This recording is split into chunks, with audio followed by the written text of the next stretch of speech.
여러분 안녕하십니까? 코인킹 곽도팔입니다. 참 어제도 다이나믹한 하루였습니다. 미국 GDP 결과 그리고 위믹스의 유의 종목 지정, 애플, 인텔은 실적 발표가 선방을 했지만 아마존은 어닝 쇼크로 시간의 거래에서 뭔가 어제 하루는 정말 다사다난한 날이었습니다.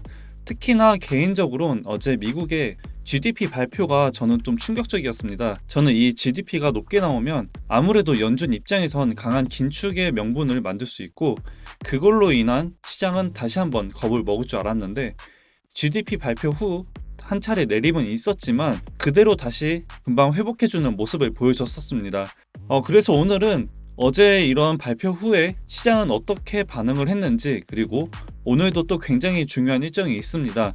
이번 일정은 파월 의장이 직접적으로 CPI보다 이걸 더 중요하게 본다고 했었기 때문에 이 일정 또한 오늘 굉장히 중요하게 보고 있고 이제 그 부분과 앞으로의 방향성에 대해서 이제 얘기를 해보겠습니다. 이제 영상이 앞서 아직 코인킹 구독과 좋아요를 눌러주지 않으신 분들은 구독과 좋아요 그리고 알림 설정까지 한 번씩 꼭 부탁드리겠습니다. 여러분들에게 도움이 되는 정보 그리고 관점을 드릴 수 있도록 최선을 다하겠습니다. 우선 저 같은 경우 어제 오전 비트 2664달러에 숏 포지션을 이제 진입을 했었고 미국 GDP 발표 전 위아래 큰 변동성을 보여줄 거라고 판단해 욕심을 내지 않고 2500달러에 비중 50%를 덜어냈었습니다. 그래서 15% 정도의 수익을 먼저 챙겼고 최대한 손실을 피하기 위해서 이제 나머지 비중은 본절에 스탑 로스를 걸어뒀습니다. 이 차트는 이제 비트 1분봉이고요. 나머지 비중은 GDP 발표하자마자 이때 정리가 돼서 본절로 포지션이 마무리됐고 누군가에겐 이 15%라는 수익률이 정말 작게 느껴질 수도 있겠지만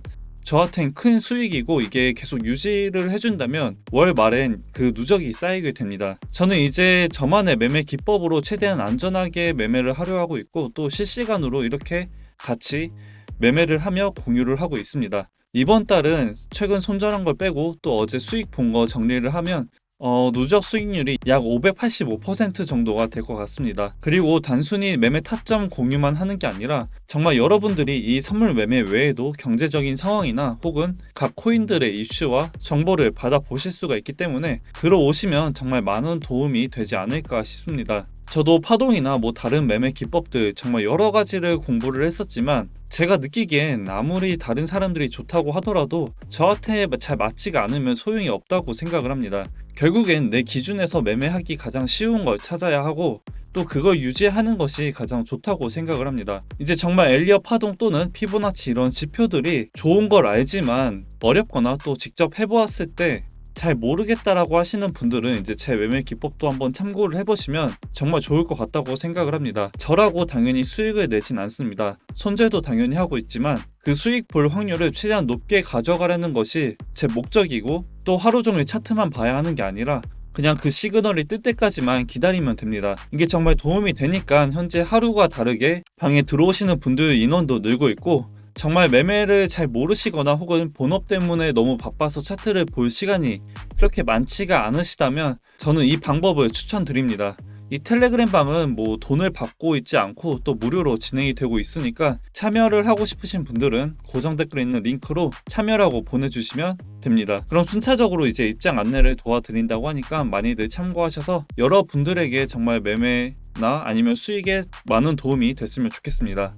먼저 어제 발표됐던 GDP에 대해서 얘기를 해보기 전에 이 GDP에 대해 간단하게 설명을 먼저 해드릴게요. GDP는 한 나라 안에서 생산되어 최종적으로 사용되는 모든 생산물의 가치의 합을 나타내는 지표입니다. 즉 국민 소득을 나타내는 가장 일반적인 지표 중 하나이고 이 GDP는 총 3번에 걸쳐 발표가 되는데 속보치, 잠정치, 확정치로 나눠져 있고 어제 발표가 된 건 가장 첫 번째인 속보치입니다. 어제 미국 GDP의 예측은 이제 2.4%였는데 발표는 2.6%로 상회하는 결과를 보여줬습니다. 여기서 세부 항목들을 보면 우측을 순서대로 수출, 수입, 개인 소비, 기업 투자, 연방정부, 지방정부의 지출, 그리고 기업들의 재고 투자, 마지막으로 부동산, 주택 투자로 보시면 됩니다. 이번 발표에서 수출이 미국의 GDP 성장률을 이제 끌어올리는 데 가장 큰 기여를 했고 약 1.6%가 상승을 했습니다. 그리고 수입이 1.1%, 개인 소비가 1%, 기업 투자는 0.5%, 연방 정부는 0.4%, 지방 정부는 0.3%로 이제 상승을 해줬고, GDP를 까먹은 것은 이제 기업들의 재고 투자가 마이너스 0.7%, 그리고 부동산 주택 투자가 마이너스 1.3%의 결과를 보여줬습니다. 그리고 연방 정부, 즉 화면에 보이는 차트처럼 GDP 성장률이 정말 깜짝 놀랄 정도로 높게 나왔고, 특히나 미국 경제 GDP 3분의 1을 바치고 있는 소비의 퍼센트가 굉장히 높게 나왔습니다. 이 부분은 이제 오늘 발표하는 미국 PCE 개인 소비 지출 물가 지수에도 영향을 줄 수밖에 없다고 보고 있고, 또 그동안 미국 경제 침체가 우려되는 얘기들이 많았지만 3분기 GDP 결과는 모두의 예상을 비웃듯 굉장히 좋게 결과가 나왔습니다. 개인적으로는 어제 말한 것처럼 이 GDP가 높게 나온다면 연준 입장에선 경기 침체에 대한 우려를 지금 당장 크게 하지 않고 오히려 더 강한 긴축을 할 수 있다는 명분 하에 예상치보다 높게 나왔을 경우 저는 하락에 초점을 둔다고는 했지만 시장은 그렇지가 않았습니다. 최근 이런 지표들이 좋은 건 오히려 시장은 악재로 보고 있고, 안 좋은 건 시장은 호재로 보고 있는 전제는 이 경기 침체의 가능성, 즉 성장률이 버텨준다는 전제 하에 가능하다는 걸 이제 보여줬고, 만약 이런 상황에서 이번에도 역시 마이너스의 결과로 나와 GDP가 무너져 경기 침체까지 빠진다면 그 다음은 스태그플레이션으로 가버리기 때문에 어제의 GDP 상승은 아무래도 시장은 강한 금리 인상 이런 걸 떠나서 경기 침체와 인플레이션이 같이 오는 스태그플레이션의 가능성을 더 높게 봤다고 보고 있습니다. 그렇기 때문에 위험자산 시장이 하락보단 상승의 방향성에 더 맞춰졌지 않나 싶습니다.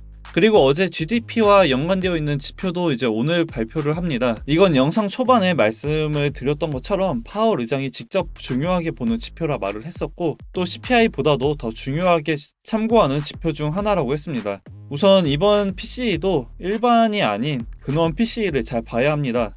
저번 수치에서도 일반적인 개인 소비자 물가 지수는 꺾이는 모습을 보여줬지만 변동폭이 비교적 큰 계절 식품 및 에너지 가격을 제외한 근원 PCE는 다시 상승하는 모습을 보여줬습니다. 올해 3월 5.4% 고점을 찍고 현재는 4.7에서 4.9 사이를 계속 유지를 하고 있고, 이게 굉장히 애매한 게 지금 금리 인상을 자이언트 스텝으로 몇 번이나 진행을 했는데 아직도 물가는 눈에 띌 정도로 또는 웬만한 사람들이 모두가 느낄 정도로 인플레이션이 하락하는 모습은 없습니다. 즉 아직도 물가는 높은 상태이고 이걸 끌어내리기 위해선 연준 또한 할 수 있는 게 이제 정해져 있지 않나 싶습니다. 결국 이 물가를 잡으려면 우리가 생각하고 있는 시간보다 훨씬 더 많은 시간과 고통이 따르지 않을까 생각이 들고, 그리고 아직 일정이 끝난 게 아닙니다. 오늘 저녁 11시엔 미 시간대 소비자 기대지수, 심리지수, 평가지수, 그리고 잠정주택 매매지수가 발표가 됩니다. 이것 또한 지금 현재 미국 상황을 정말 잘 보여주는 지표들이기 때문에 참고를 꼭 해야 하고, 여기서 잠정주택 매매가 지금 이전 수치보다 마이너스 2%대였는데 이번 예측치는 마이너스 5%대입니다. 이 잠정주택 매매가 줄어든다는 것은 신규 주택 건설을 제외하고 매매 계약 단계에서 거래 마감을 앞둔 주택 수의 변동이 줄어들고 있다는 뜻입니다. 즉 부동산 시장이 점점 이제는 빠지고 있는 중이라 볼 수가 있고, 정말 최악의 상황까지 본다면 강한 금리 인상으로 인해 모기지 상환액을 제대로 하지 못해 은행들이 부도가 나고, 또 부동산 시장이 원활하지 않기 때문에 무작정 신축 건물을 지을 수 없어 건설사 또한 어려움이 생길 겁니다.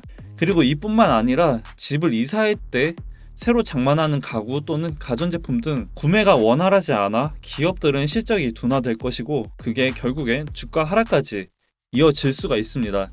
정말 부동산 하나가 무너지면 그냥 집값만 떨어지는 그런 문제가 아니라 그와 관련된 사소한 모든 것들이 다 연쇄적으로 무너지게 됩니다. 지금 부동산 가격이 하락을 하곤 있다곤 하지만 아직도 오른 것에 비해 크게 하락을 하진 않았습니다. 이 부분은 당장 오늘 내일 또는 다음 주 한 달 뒤 이렇게 터지는 문제가 아니라 앞으로 우리가 계속 걱정을 해야 하고 또 신경을 써야 하는 문제들입니다. 꼭 이 부분을 참고하셔서 여러분들 앞으로 코인뿐만 아니라 다른 투자 상품에 계획을 세울 때 유의하셨으면 좋겠습니다. 그리고 마지막으로 솔직히 정말 개인적으로 우리나라에서 P2E 부분에선 희망이라고 저는 생각을 했었습니다. 근데 어제 우리나라 4대 거래소 모두 유의 종목으로 지정이 되었고 현재 많은 논란을 키우고 있는 중입니다. 이번 유의 종목으로 지정된 사유는 기존에 제출된 유통량 계획과 실제 유통량의 차이로 인한 부정확한 유통량 정보로 인해 투자자들에게 적시에 명확한 정보 제공이 이루어지지 않음에 따라 투자 유의 종목으로 지정이 됐다고 합니다. 사실 이 위믹스 유통량에 대한 부분은 이번 달 18일쯤 한번 논란이 있긴 했었습니다. 클레이튼 재단의 지갑에서 5천만 개의 위믹스가 출금이 됐다는 이슈가 있었고 저때 당시 위믹스 가격은 약 2,850원쯤 됐었는데 5천만 개 물량을 계산을 해보면 대략적으로 1,430억 정도 해당하는 엄청나게 큰 금액들입니다. 당시 출금한 금액들은 일정 부분 코코아 파이낸스 그리고 클레바를 통해 스테이킹을 진행하고 또 KSD를 대출하는 등 이상한 움직임을 보여줬었고 특히 코코아 파이낸스 총 담보물 7,900만 달러 중 위믹스 담보만 7,100만 달러로 당시 어떤 이유인지는 알 수는 없었지만 엄청난 금액의 움직임을 보여줬습니다. 당시 위믹스 시가총액 3,500억 기준 약 40% 정도 해당하는 엄청난 물량이었고 위믹스 재단이 위믹스 물량의 90% 이상을 보유하고 있다는 부분을 생각해보면 그만큼 유통 물량이 지금 엄청나게 증가하고 있는 상태임을 알 수가 있습니다. 결국 그 문제가 이제 어제 터졌고 재단 지갑에서 출처를 알 수 없는 위믹스 토큰들이 출금이 되었으며 블록체인 특성상 트랜잭션 이동을 통해 확인할 수 있는 내용이었지만 재단이 초기에 이에 관한 답변을 진행하지 않았었고 이 물량들이 코코아 파이낸스 등 여러 디파이의 담보물로 책정되고 다른 자금으로 이제 변환되는 모습을 보이고 있습니다. 저는 이제 문제는 여기서부터 시작이라 보는데 물량이 유통되었다면 그 유통량이 어쨌든 투자자들에게 전달이 되었어야 하는 부분들입니다. 근데 그렇지 않았고 그에 대한 문제가 다시 한번 제기되었습니다. 그리고 뒤늦게 유통량이 정정되는 모습을 보였고 거기에 기존 유통량 약 1.2억 개에서 수정된 유통량이 약 3.2억 개로 3배 이상 급격하게 상승했지만 기존 계획되어 있는 유통 계획량이 약 2.4억 개로 기존 계획 이상의 물량이 사전 공시 없이 무단 유통이라는 논란을 지금 만들어내고 있습니다. 이에 위믹스 측에선 4분기에 정리의 3분기 보고서를 제출한다는 의미로 답변을 했으나 이는 쉽게 말해 사후 조정을 하겠다는 의미로 판단되는 부분으로 볼 수가 있고 실시간 공시 및 사전 공지도 없었습니다. 그리고 프로젝트 팀에서 유통량 정보를 주지 않으면 업비트나 코인 마켓캡 등과 같은 기업들도 반영이 불가능한 부분이라 어느 정도 투자자들을 기만하는 행동이라고 저는 생각을 합니다. 지금 투자자들이 더 화가 나고 있는 이유는 이런 상황이 일어난 이후에 별도의 사전 공지 없이 절대로 유통하지 않았다라는 답변을 했습니다. 현재 위믹스 팀은 공식 텔레그램 통해서 위믹스 관련 소명을 진행한다는 소식을 발표했지만 전혀 신뢰가 가지 않는 입장만 말을 하고 있고 지금 이 위믹스 가격뿐만 아니라 다른 부분까지 생각을 해보면 위믹스를 담보로 대출을 받은 상황에서 위믹스 시세가 일정 이하로 추가를 할 경우 위믹스는 담보 가치 보존을 위해서 강제 청산 또는 매도 물량이 시장에 나올 수가 있습니다. 지금은 위믹스 입장에서 적반하장으로 이제 강경 대응을 한다는 얘기를 하기보단 지금 최소한 유통량 관련으로 문제점들을 캐내고 있는 사람들의 말이 현실이 되고 있기 때문에 저는 그 부분을 이제 소명하는 데 집중을 해줬으면 좋겠습니다. 그래야 위믹스를 정말 진심으로 가치를 보고 판단한 투자자분들이 큰 피해를 보지 않습니다. 이제 영상 초반에도 말을 했지만 참 하루 걸러 하루 어떤 이슈가 터지고 있고 또 다이나믹한 하루를 보내고 있습니다. 오늘 말했던 내용들이 무슨 도움이 되냐 또는 어차피 가격을 올리는 건 세력들의 마음이다. 그리고 상승을 하든 하락을 하든 귀에 걸면 귀걸이, 코에 걸면 코걸이다 라고는 하지만 제가 생각했을 땐 이런 정보와 상황들이 세력들은 이제 이용을 하고 있고 우리가 나중에 당하지도 또 반대로 같이 수익을 낼 수 있다고 생각을 합니다.